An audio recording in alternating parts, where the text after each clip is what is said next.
3 ముళ్ళు 7 అడుగుల బంధంతో ఒక్కటైన ఆ దంపతులపై విధి వింత నాటకమాడింది. కలకాలం కలిసి ఉండాలని ఎన్నో ఆశలతో పెళ్లి చేసుకున్న ఆ దంపతుల పండంటి కాపురంలో విషజ్వరం చిచ్చుపెట్టి ఆ ఇల్లాలిని బలి తీసుకుంది. కలకాలం కలిసి బతకాల్సిన ఆ యువజంట ఒంటరిగా మారడం ఇరు కుటుంబాల్లో తీవ్ర విషాదాన్ని నింపింది. తన భార్యపై ఉన్న ప్రేమను చాటుకోవడానికి అప్పుడు షాజహాన్ తాజ్మహల్ కట్టిస్తే ప్రాణంగా ప్రేమించిన తన ఇల్లాలి కోసం ఈ ప్రేమికుడు కళ్ళు చెమర్చే విధంగా 8 అడుగుల ప్రేమ చిహ్నాన్ని ఆమె సమాధి వద్ద నిర్మించాడు. అయితే ఆ జ్ఞాపకాలను పదిలం కూడా చేసుకుంటున్నాడు.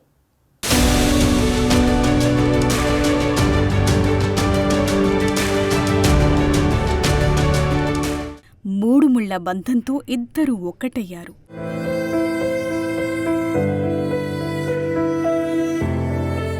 కలకాలం కలిసి ఉండాలని బాసలు చేసుకున్నారు.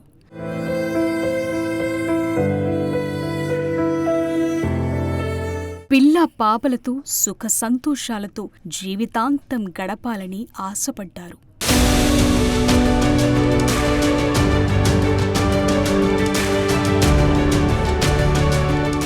అన్యోన్యంగా సాగుతున్న వారి కుటుంబంలో మరో ఇద్దరు చేరారు. బొమ్మల్లాంటి ఇద్దరు పిల్లలు కలిగారు. శ్రీహిత, మేఘశ్రిత అని పేర్లు పెట్టుకున్నారు. ఇంకేముంది, వీరి ఆనందానికి అవధుల్లేవు.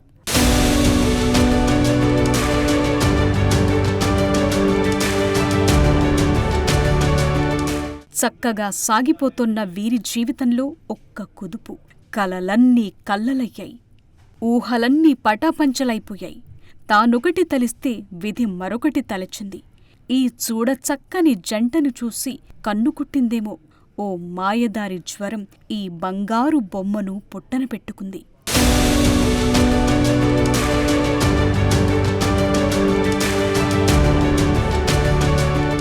హనుమకొండ జిల్లా ఐనువోలు మండలం వనమాల కనపర్తి గ్రామానికి చెందిన శివరాజ్కు మానసతో 2018లో పెద్దల సమక్షంలో వివాహం జరిగింది. ఇద్దరు పిల్లలు కలిగిన తరువాత మానసకు అంతుబట్టని విషజ్వరమొచ్చింది. ఎంతమంది డాక్టర్లకు చూపించినా తెలుసుకోలేకపోయారు. మానస చికిత్స పొందుతూ గతేడాది ఆగస్టు 8న మరణించింది.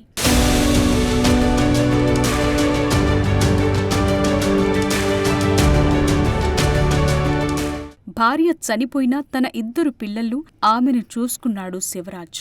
భార్య జ్ఞాపకాలు గుర్తుండిపోవాలని ఆకాంక్షతో ఇలా సమాధిపై ప్రేమ చిహ్నాన్ని నిర్మించి నేటితరం భార్యాభర్తల అనుబంధానికి కొత్త అర్థం చెప్పాడు. తమ నుండి తన భార్య భౌతికంగా దూరమైన ఆమె జ్ఞాపకాలు పదిలం చేసుకోవటం కోసం ఈ అద్భుతమైన నిర్మాణం చేపట్టినట్లు భర్త శివరాజ్ వివరించారు. మా భార్య 2018లో మా మ్యారేజ్ జరిగింది. 2018 మార్చి 8వ తారీఖు నాడు మా పెళ్లి జరిగింది. మాకిద్దరు పిల్లలు, పెద్ద పాప శ్రీహిత, చిన్న పాప మేఘశ్రిత. 2023లో ఆగస్టు 14వ తారీఖు నాడు చనిపోవడం జరిగింది. ఆమెకు గుర్తుగా నేను ఏదైనా ఒకటి చేయాలని చెప్పి ఆమె జ్ఞాపకాలతోనే ఒకటి సమాధి కట్టించడం జరిగింది. ఆమె గుర్తుగా ఆమెకు ఇది ఎట్లా కట్టించిన అంటే ఆమె గుర్తుగా ఏదైనా ఒకటి చేయాలని చెప్పి నా స్తోమత ఉన్నంత వరకు ఆమెకు ఒకటి మంచిగా ఆమెకు గుర్తు ఉండాలని చెప్పి కట్టించడం జరిగింది.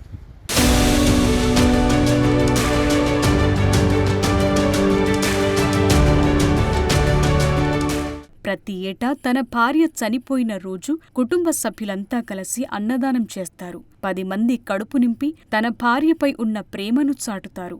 సమాధి దగ్గర పూలు పెట్టి భౌతికంగా తనతో కలిసి లేకపోయినా మానస తనతోనే ఉందనే భావనతో మిగతా జీవితాన్ని వెళ్లదీస్తున్నాడు.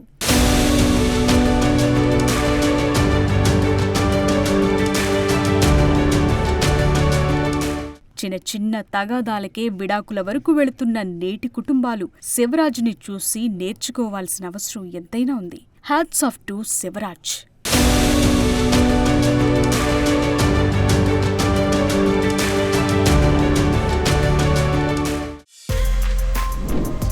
For more videos like this, subscribe Big TV channel.